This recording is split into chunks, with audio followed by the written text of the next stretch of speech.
In this video, we are going to study metals and non-metals. And this is very like simple chapter. We don't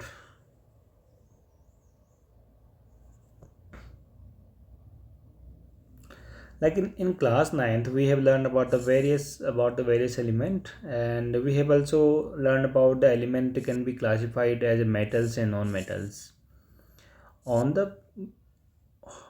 on the basis of their properties. So there are some physical properties and some chemical properties. On the basis of these, we have divided the metals, and we use metals and non-metals in our daily life. And let's discuss this. What are the physical properties? Physical properties which can be seen. There are two types of property. One is chemical properties, which can only be seen by the chemical changes, and physical property we will study here metals. The easiest way to start grouping substance is by comparing their physical properties. What are the physical property? Uh, how metals, what types of physical property metals have? Metals are in their pure state. When they are pure, means all the elements contain same atom. uh, they are they have a shining surface. That means their surface shines, and they have a metallic luster. And metals are generally hard, and also have a two important other properties, which is beaten to thin sheet, and this property is called malleability. Metals are so hard when they can be beaten to make thin sheets, and this property is called malleability. And also, and be like they can be molded into wires, very thin wires, and this property is called ductility. So the gold is the most malleable, and also the gold is the most ductile. So malleability and ductility is very important physical properties of metals, which is not found in non-metals. And gold is so malleable and so ductile that just 2 gram of gold can be, just by 2 gram of gold, sorry, 1 gram of gold, 2 kilometer of length can be, 2 kilometer length wire can be made. And also gold also have a property that uh, it can be it has a malleability, that it can be beaten to thin sheet, one atom thin sheet, one atom one atom thick thin sheet can be made from the gold.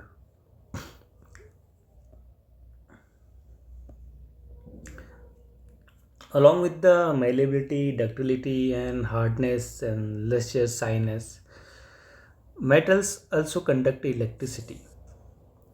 So they are a conductor.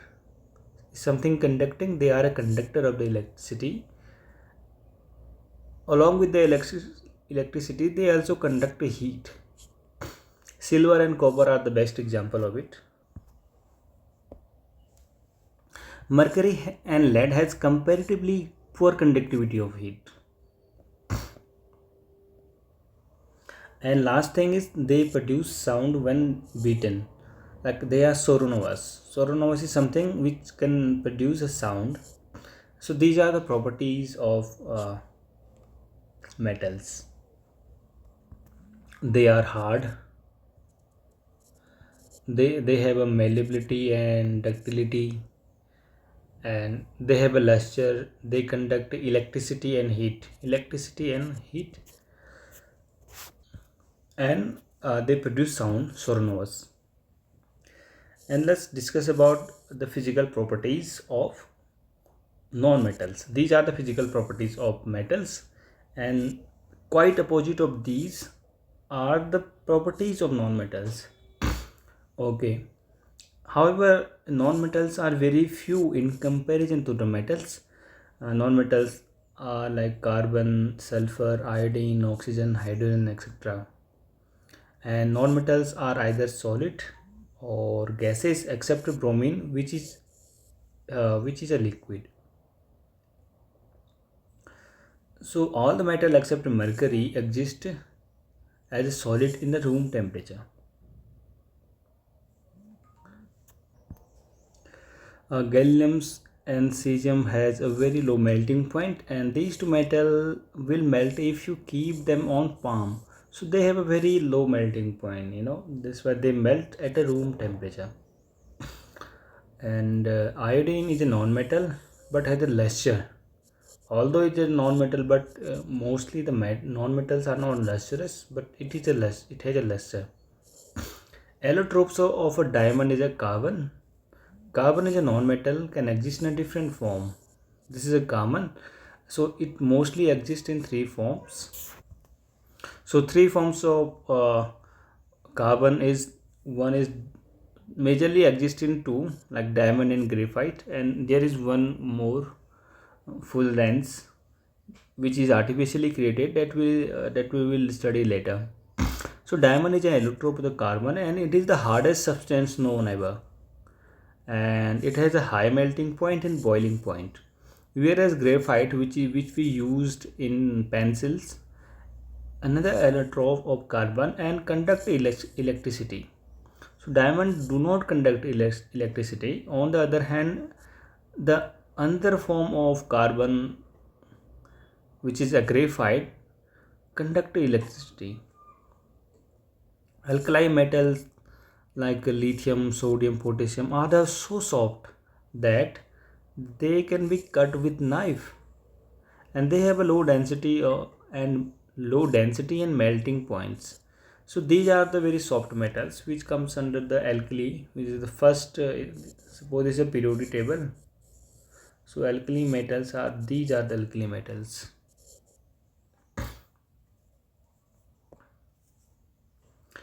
And their outermost cell has only one electron, and they have only valency of one. Because of that, they so highly reactive.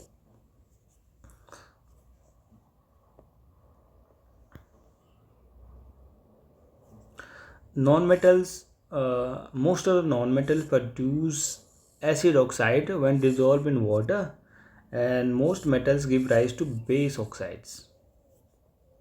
So these are the properties of metals and non-metals. The like metals generally Non-metals generally have quite opposite property as metals have. They are not hard, and they don't have a malleability and ductility properties. They don't luster, and and they don't conduct electricity and heat. Although there are some exception in it, but mostly these they have a properties opposite to the metals. And between the metal and non-metals, there are some uh, between the metals and non-metals, there are some elements also which has the mixed property, and these we call metalloids, that we will also study in this chapter. Before that, we let's quickly go through the chemical properties of matter. We just discussed here the physical property. Let's now discuss about the chemical properties. What happens when the metals are burns? In the previous chapter, we already have discussed this. I think we have not. When metals are burned, they they forms metal oxide. Magnesium burns in the air with a dazzling flame. This activity was already we have learned in the first chapter. while we were learning the chemical equations, types of equations. So metals when burns, and it forms burns in air in presence of oxygen, it forms the metal oxide. Almost all the metal combine with the oxygen to form a metal oxide. All the, like copper when burns in the presence of air, oxygen, air has oxygen, and it forms the copper oxide, and aluminium forms aluminium oxide. So all the metal will form metal oxide. Metal will like reacts with oxygen in air will form metal oxide. And we have learned that the metal oxide are basic in nature. Why they are basic in nature? Because because when they are reacted with the acid, they form salt and water. So mostly the acid and the base and acid when combines form salt and acid, salt and water. So by observing this equation, we can say this the metal oxide has a basic properties. Both metal oxides such as but some metal oxides such as aluminum oxide, zinc oxide shows the acid both acidic and basic behavior both. And such metal oxide which reacts with both acid as well as base produce the salt and water is known as amorphic oxides. That means they have a both properties, both acidic and basic. So these are amorphic oxides. When the aluminum oxide is reacts with acid, it forms salt and water. And again, the aluminum oxide is reacting with the sodium like NaOH, which is a sodium hydroxide, and it is a base. And when it reacts with the base, it again produce salt and water. So in both cases, it is producing salt and water, and this is acid, this is base. Here it is reacting acting as a base, and here with the base it is acting as a acid. So aluminum oxide has a both properties of acidic and basic, so this is called amorphic oxide. These are amorphic oxide. Most metal oxide are insoluble in water, but there are some which can dissolve in water to form alkalis, like sodium oxide and potassium oxide. When reacts with the water, they form sodium hydroxide and potassium hydroxide. Different metals show the different reactivity towards the oxygen. Obviously they will show different reactivity because every element has their different chemical properties. Metals such as potassium and sodium react vigorously, that they catch fire if kept open. So they vigorously reacts with the oxygen. So to protect them, we have to keep the oxygen away, so we generally immerse them in a kerosene oil, so that there is no contact of the oxygen, so atom can be preserved. The surface of the metals such as magnesium, aluminum, zinc, lead are covered with a thin layer of oxide. The protective oxide layer prevents the metal from further oxidations. The iron does not burn on heating, but iron filing burns vigorously when sprinkled in the flame of the burner. So like magnesium and aluminum, these can be covered with the layers of oxide. What I mean, this is a suppose a aluminum block or magnesium block, and when it's covered with the oxides, a layer of oxide, that means it forms metal oxide here. Aluminum oxide forms here, it forms a layer. And what happens in the case, then the oxygen does not goes under, so it will not make the whole bar as a oxidic metal oxidic. It will prevent a further further oxidation of aluminum or magnesium. So this is how it protects, the oxide layer protects the metal inside it. And also iron do not usually burns, It only burns when powder of the iron is sprinkled on the fire.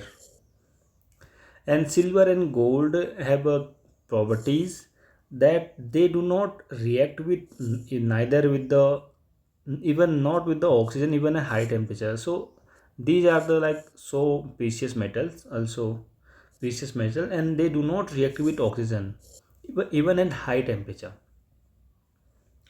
So what is anodizing? Anodizing is a process of forming a thick oxide layer of aluminum. And aluminum develops a thick oxide layer when exposed to air. This aluminum oxide coat makes it resistant to further corrosion. The resistance can be improved further by making the oxide layer thicker, and this oxide layer can be dyed easily to give the aluminum article more attractive finish. So this is anodizing is to make a metal corrosion free. So what we'll do, we just will paint it with the metal aluminum oxide. So aluminum oxide if painted on some metal, let's in the example, it will not let the internal matter to get oxidation. So internal matter will not form any metal oxide. So this overall prevents the corrosion, which is oxidation. This overall protect it from oxidation. So this is how the metal can be coated. And this coating usually we use in kitchen articles.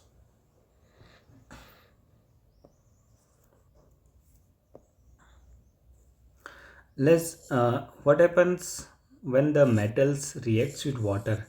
Let's do the metal with the water reaction. What happens in this case? Metal reacts with the water to produce a metal oxide. Again it is forming a metal oxide. It was forming metal oxide with the oxygen, and with water it is again forming the metal oxide. And along with that it is also forming a hydrogen gas, because H molecule is there in the water molecule. So O molecule attaches with the metal, and H molecule goes as a gas. The metal oxide that are soluble in water dissolve in it to further form a metal dihydroxide. Again the metal oxide is like reacting. It is forming the metal hydroxide, but all metal do not react with the water. So when the first metal is reacting with the water, is forming metal oxide. Again this metal oxide, this MO, is again reacting with the water, and it is again forming the metal hydroxide. So the metals are ultimately, after reacting with the water, is forming the metal hydroxide. uh, in case of sodium and potassium, the reaction is so violent as we just discussed above, and the blast happens, and the exothermic, violent and exothermic, that the evolution of hydrogen gas immediately catches fire. So you might have shown some videos where someone throws a small potassium and sodium in a in a water, and the blast occur. Why? Because the hydrogen that it gives, the hydrogen which is giving here with reacting the water, immediately catches fire. Why it is catching fire? Because the reaction is exothermic. Exothermic reactions are those reactions which produces heat, and so heat is produced. So we have discussed in previous chapter, like in combination reaction the heat is produced. So so this heat makes the hydrogen to catch fire.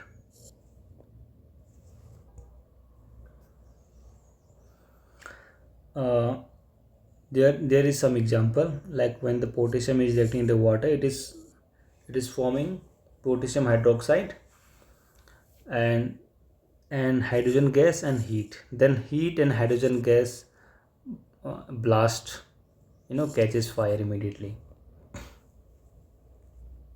Calcium start floating because the bubbles of hydrogen gas formed a thick gas formed thick to the surface of the metal. Acha, formed stick to the surface of the metal. So the hydrogen bubble get stick to the surface of the metal, and obviously this will float up, this will come up. Calcium. Metal like aluminum, iron, zinc do not react either with the cold or hot water. These are do not react with the uh, water, which are iron, aluminum, and zinc. But but they react with the steam to form a metal oxide and hydrogen, but not with the hot water and cold water. But they react with the steam, the gaseous thing. Hydrogen, when there is a gas, they again form a metal oxides. Metals such as copper, lead, silver, and gold do not react with water at all. We have already discussed in the previous chapter, like silver and metal do not react with the oxygen. Now it is not even reacting with the water also. In all forms of water, or means all forms of water, it could be solid, liquid, or steam, which is gas.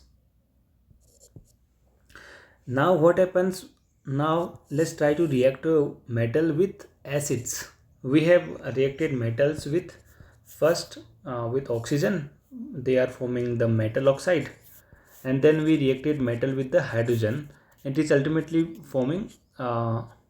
First it is formed metal oxide, and then it is forming metal hydroxide.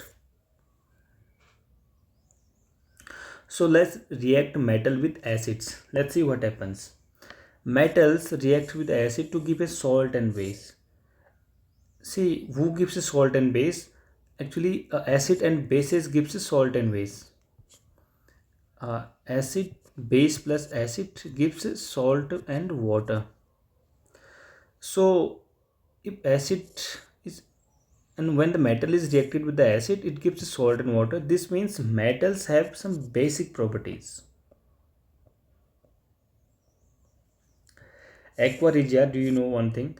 Aqua regia is called royal water. Is a freshly prepared mixture of a concentrated hydrochloric acid and concentrated nitric acid,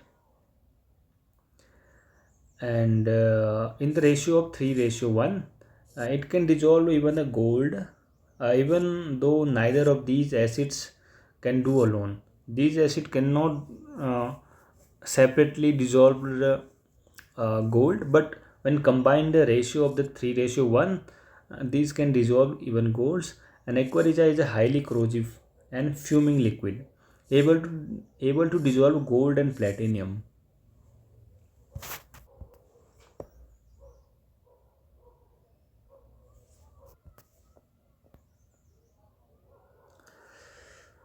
Okay, we have seen three reaction with the metal. Now, like discuss about the how metal reacts with the other metals, with solution of other metal salts. Reactive metals can displace less reactive metals from their compound in the solution of the or in solution on molten form. So the more reactive will the metal, the more it has a tendency to displace less, comparatively less reactive metals. And this is how we can predict the chemical reactions. We checked the reactivity of the various metals with oxygen, water, and acid. We have just discussed this.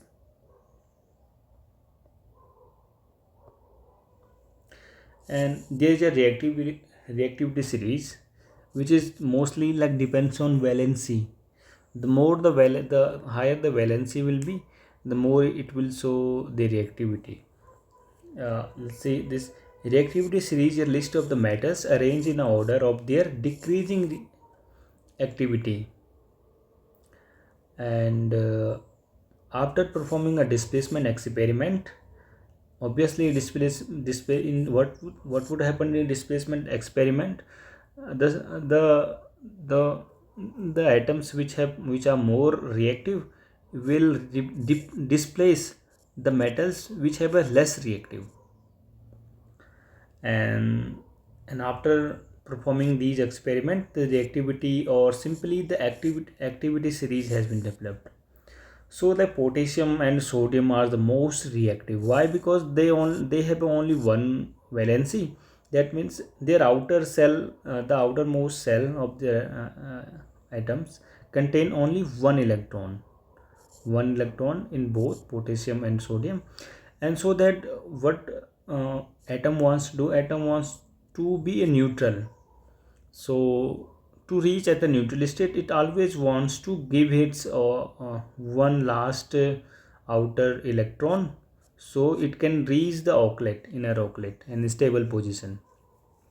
So it will try always to give its one electron to some other elements, some other elements, and get attached with them. So this is why this is the most reactive. And calcium are less, magnesium are less, iron is middle, and gold and silvers are less reactive. And this reactivity series is depends on the valency. If less is the valency, the valency will be one, that it is more reactive. It will try to, it has a more tendency to get neutralized, get is stable, to get a configuration like noble atoms. uh, so they have a more tendency, so they can displace the lower atoms which have comparatively less valency, and less, they also have a less reactivity. So upper atoms can displace the lower atoms in a chemical reaction.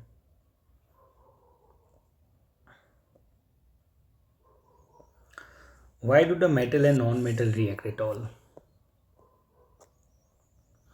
They react to become a stable position, and the stability is depends on, and the displacement is stability depends on the configuration of the elements, which is based on a valency. Valency is the thing which ultimately makes the atom reacts with the other elements. So that atom always wants to become stable, and stability is when there is a full complete filling of last cell by electrons. We have learned that noble gases which have a completely filled valence cell shows the little chemical activities, and we therefore explain the reactivity of an element as a tendency to attain the complete filled valency cell. So this is why the reactivity, this is how the element react. So it only depends on, atom always try to complete its last valence cell. And sodium atom has one electron in its outermost cell, and if it lose one electron from the M cell, and then L cell becomes the outermost cell, and that is a stable aucklet. The nucleus of the atom is still has a 11 proton, but the number of electron has become 10. So there is a net positive charge giving the sodium cation Na plus. On the other hand, chlorine has a 7 in the outermost cell, and it requires one electron to complete this aucklet. So sodium and chloride were to react. One electron lost by the sodium could be taken up by the chlorine. After getting an electron, the chlorine atom gets a unit of negative charge. Both of these elements have uh, given taken reaction. So sodium, it has a one electron in the outermost cell, and it wants to become a stable. So it don't like its last atom, last electron. So it will lose electron. So as it was equal number of proton and neutron, so now one electron is gone, one electron become less, so it has net charge of uh, one proton positive. one positive charge. Similarly, chlorine in its large cell has only 7 electron. So to complete aucklet, it needs one more. 8 makes the aucklet complete, and which is a stable form of which is a stable form, and it wants to gain a one electron. So sodium can give its extra electron because it has extra, and it got the extra electron, and the both guys like sodium and chlorine get reached its outlet, and they reached at a stable position. So definitely they will react, and Na plus and Cl negative, and this form the, and they combine each other by the electrostatic force electrostatic force and they form a very strong bond, and this is why they have a very high melting point.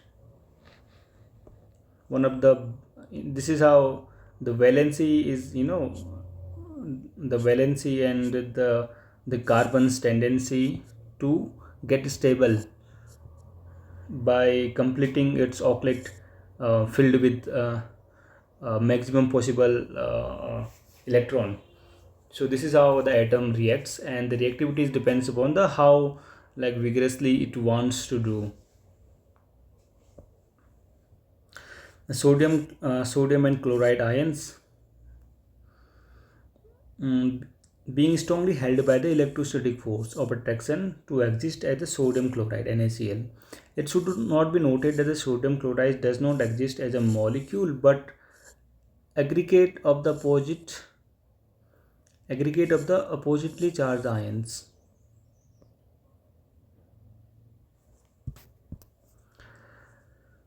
Like also the magnesium has two extra electron in its outermost shell, and it always wants to lose these two electron to get rid of like in this, so that it can reach a stable position, because its inner aucklet is all inner shell is already filled, and the chlorine guy has a one electron. So what it will do, the magnesium will give each electron to one chlorine. So Mg will form get attached with the two chlorine, because both chlorine needs one, and these chlorine also get stable by getting one electron, and the guy has given two. So Mg2 magnesium chloride 2 one magnesium and two chloride molecule will also form a stable thing, and the compound this forms a magnesium chloride. The compound formed in this manner transfer the electron from the metal to non-metal is known as the ionic compounds. Those who just transfer its electron are ionic, and there are some other types of bonds which are like covalent bond. We will discuss this later, and so these are called ionic bonds because they are, they are ions actually, uh, because they have lost electron and they have gained electron. It has one negative charge, and it has one two positive charge. So ions, they are like combining each other by the electrostatic force, and electrovalent compounds are also known as, because they are like electrostatic, by the electrostatic force they are together. Like properties of ionic compound, what are the properties? They have high melting point and both the high boiling points. These are the properties, because the electrostatic force is very high, very like very strong force. So because it needs very high energy to break the electrostatic forces between them, so we need uh, very high temperature, very high heat to break the bonds between them. To break the bond between the sodium and chloride, we need large amount of heat, so their melting and boiling points is high. This is why. What are the general properties of ionic compounds? Their physical nature. They are solids, hard because the strong attraction between the positive and negative charge. They are hard and solid. About the melting and boiling point, they have a high melting point and high boiling point, because considerable amount of energy is required to break the strong enterionic attraction. About the solubility, generally soluble in water. And about the conduction of electricity, the conduction of electricity through the solution involve the movement of charged article particle. A solution with the ionic compound in the water contains ion, which moves to the opposite electrodes when the electricity is passed through the solution. The ionic compound in the solid state do not conduct electricity because movement of ions in the solid is not possible due to the rigid structure. But the ionic compound conduct electricity in molten state. It is possible in the molten state that since the electrostatic force of attraction between the oppositely charged ions are overcome due to the heat. Thus, the ions move freely to conduct electricity. So, ions block in solid cannot conduct electricity, and but in molten state, since heat is already there, and the heat has already broken their the chemical attraction, and they now conduct electricity. And in water, and they also forms the ions, and they also forms electricity in water. Conduct electricity in water. Now let's talk about the occurrence of metals. Now we have reached different topic. Now we will read here how we can extract metals. Extraction of metals. We have discussed here in above the chemical and physical properties. Occurrence of metals. Earth crust is a major source of metals. Earth crust is a major source of metal. Seawater also contains some soluble salts such as sodium chloride, magnesium chloride, etc. Elements or compounds which occur naturally on the earth crust are known as minerals. So minerals are those the compounds and elements which naturally occur on the earth crust are minerals. Minerals contains high percentage of a particular metal, and the metal can be perfect profitably extracted from it, and these are called ores. So minerals which contains high percentage of metals are called ores. Now how do we extract metals? It is if since it is containing in the forms of minerals and ores in the earth crust, how do we extract metals? The metals in its purest form. So like metals at the bottom of the activity series has the least reactive. So who are in the bottom of the activity series like a gold and silver are the least reactive. So they often found free state. So that means they have least reactivity. So they usually do not react with other other metals. If they have reactive, and they can be replaced by the high reactivity, high reactive elements. So they in nature mostly found in a free state. So like gold, silver and platinum and copper are found in a free state. And the metal at the top of the activity series like sodium, potassium, calcium, magnesium and aluminum, they have one or two valency, are so reactive because they want to get noble gas configuration, that they are never found in natural elements. So they always react with some elements, so cannot be found in a free state. So metal in the middle of the activity series like these zinc, Fe and lead, zinc, iron and lead are the moderately active. So they found in the earth crust mainly in oxides and sulfides and carbonates, and you will find ore of the many metals of are in oxides.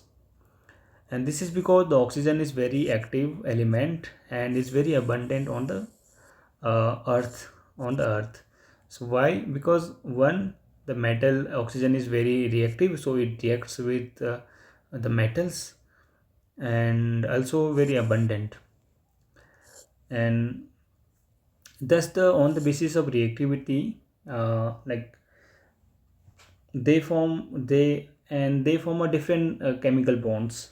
Those who have high reactivity, uh, their bonds can be only broken down by electrolysis, by passing through electricity, and so that they can broken down into ionic compounds, positive ion and negative ion, and for both positive ion and negative ion can be collected separately at a positive charge ion, negatively charged cathode, and positively charged cathode.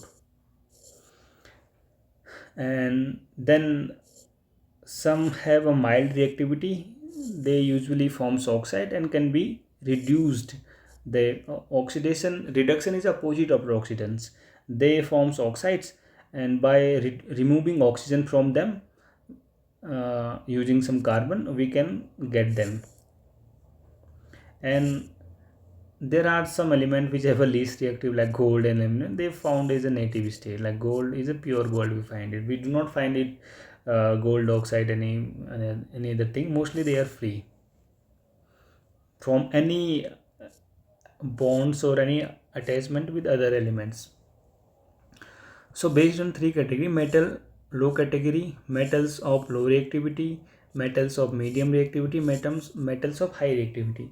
So these are the easy way to process them, and then extracting the metals from the metal oxide is completely tough, and this is the most toughest method. It requires more energy. So we will first study about this. So before going this, we have a chart which have ores, concentration of ores. Metal with high reactivity, the most electrolysis of a molten ores can bring pure metal, and with the medium reactivity are they carbonate ore or sulfide ore. Carbonate ore, by rusting them, um, forms metal oxide, and sulfide ores, by rusting them, also forms metal oxide. Then there is a reduction reaction. The oxide is removed. The loss of oxygen is called reduction. We like snatches oxygen from the metal, and we get the pure metal. In case of low reactivity, the sulfide ores, by roasting metal is formed, and we just have to refining in. So enrichment of ores. So the ores mined from the earth are usually contaminated with a large amount of impurities such as soil, sand, etc. and all that. These are called gauge. Impurities in the ore is called gauge. Removing the gauge from the ores are the based on the difference between the physical and chemical properties. And now let's learn about, first we will learn about the low reactivity series, then the medium reactive element, then the high reactive element. In low reactive element, metal with the low in the activity series are very unreactive. Oxides of these metals can be reduced to the metal by heating alone. Cinnabar HGS is a ore of mercury, and when the ore of mercury is heated in the presence of oxygen, it forms the metal oxide, and the metal oxide again, like heated, there is a reduction reaction happens, and the pure Hg, pure mercury, can be formed. Similarly, this is in case of the this copper sulfate. When it is heated, it forms the copper oxide, and copper oxide again reacts with the copper sulfate. When the heat, it forms the sodium dioxide and copper in its pure state. And these can be simply done by the heating alone in the presence of oxygen. So reduction happens, and oxygen get removed, and they found in a pure state. Now talks about the metals which are in the middle of the activity series. The metal the metal is in the middle of the activity series, such as iron, zinc, lead, copper, and more are moderately reactive, and these are usually present in the sulfides and carbonates in nature. So they have a sulfide SO3 and carbonate CO3 attached with them, and it is easier to obtain a metal from its oxide. As so just in this learn, we have it is easy to obtain metal from its oxide by reducing the oxygen molecule from the atom, as compared to the sulfides and the carbonates. So it is easy to like extract these metals from oxides compared to the sulfides and carbonate. So what we going to do, first we will convert the carbonate and sulfide groups uh, to oxides. Then we will do reduction, then oxygen, removing of oxygen, then we will get the pure form. Therefore, before going to reduction, prior to reduction, the metals of sulfide and carbonate must be converted into metal oxides. So we will first convert the metal sulfide and metal carbonate into metal oxide, and then we will do reduction, and we will get metals. This is how we will do in a extracting of the middle reactivity series. So sulfide ores converted into oxides by heating strongly in presence of excess air. So sulfide ores needs metal oxide in the excess air. Oxygen is there in the presence of oxygen. This process is known as roasting, and this is roasting. And the carbonate ores are changed into the oxide by heating strongly with a limited oxygen is limited. Limited, there is a excess. So, and this process is called calcination. Calcination. And the chemical reactions take place during the roasting and calcination of the zinc ores can be shown here. Like zinc ore is there when it,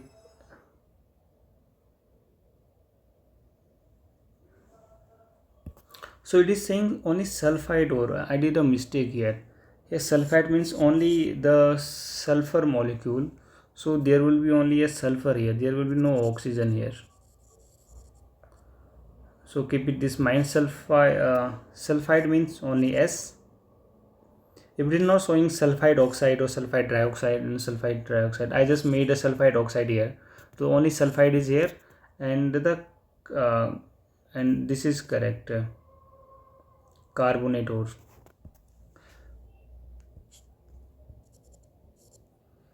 metal sulfide and metal carbonate. So when zinc sulfides react with oxygen, it forms uh, uh, zinc oxide, and this is called roasting. The roasting because the excess oxygen is there.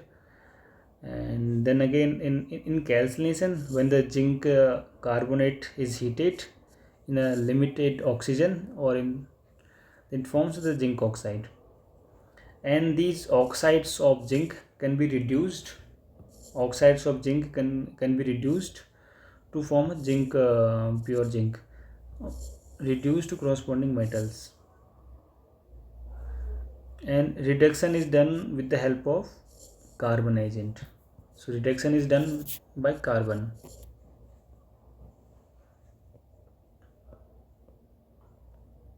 So carbon is used to reduce the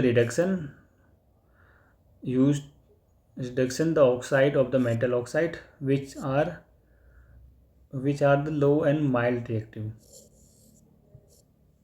So carbon just replacing this, oxygen is getting attached with the carbon, it is forming a CO2, and metal we getting in a pure state. In fact, the reaction of the iron oxide Fe3 with the aluminum is usually used to join the railway tracks on the cracks and cracked machine parts. This reaction is known as the thermit reaction. Therma means heat. When the heat is released, which is called thermit. Thermit is related to therma, which is a heat. So iron oxide when reacts with the aluminum, it converts the iron and aluminum oxide and the heat. Thermit process is here happening.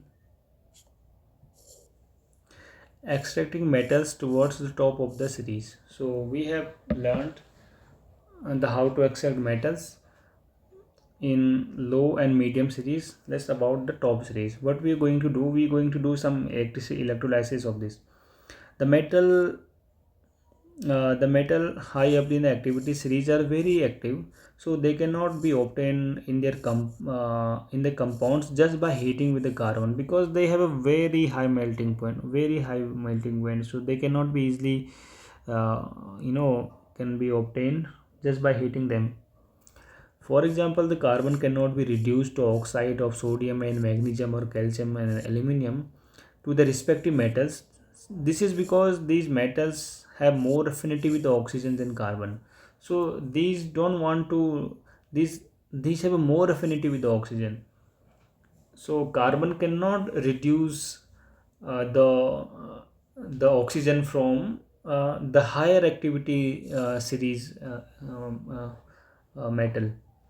So these metals are obtained by electrolytic reductions. So electrolytic reduction is used in this. For example, the sodium, magnesium, calcium are obtained by the electrolysis of their molten chlorides.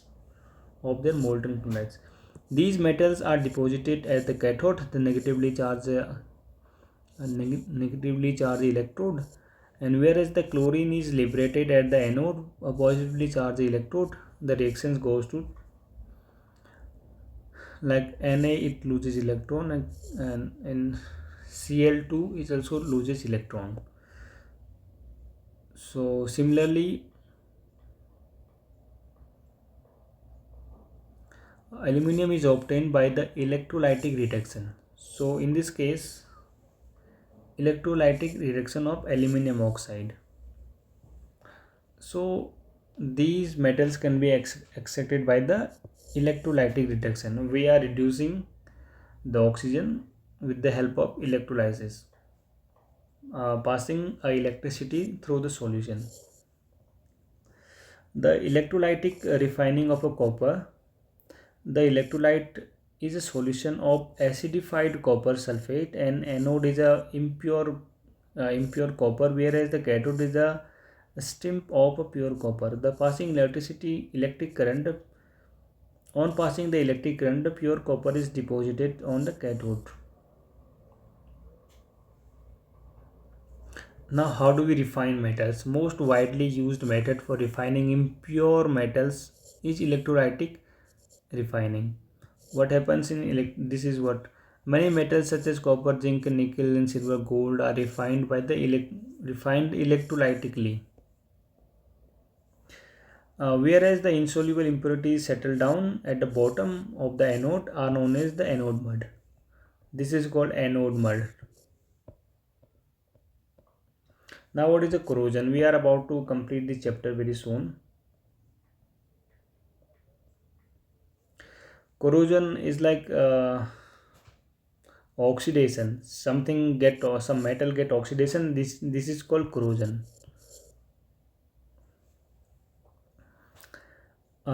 Silver articles become black when exposed to air.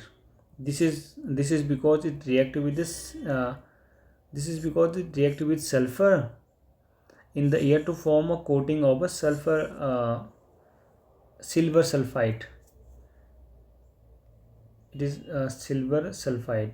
It also forms the metal sulfide and metal oxide also.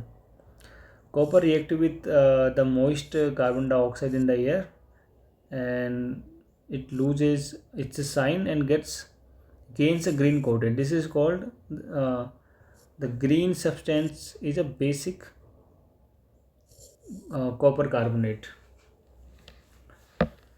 So when iron is exposed to the air for a long time, it acquires the coating of browny flake substance called rust. So different metals will react with different other elements in the presence of iron, and this is called corrosion. And uh, investigating the condition under which the iron only rest when the both water and air is there. In this case, both water and air is there, so it will get rusty. If only water is there, it will not get rusty. and if both only air is there, it will not get rust. So iron needs both air and water. Both are necessary for rusting of iron.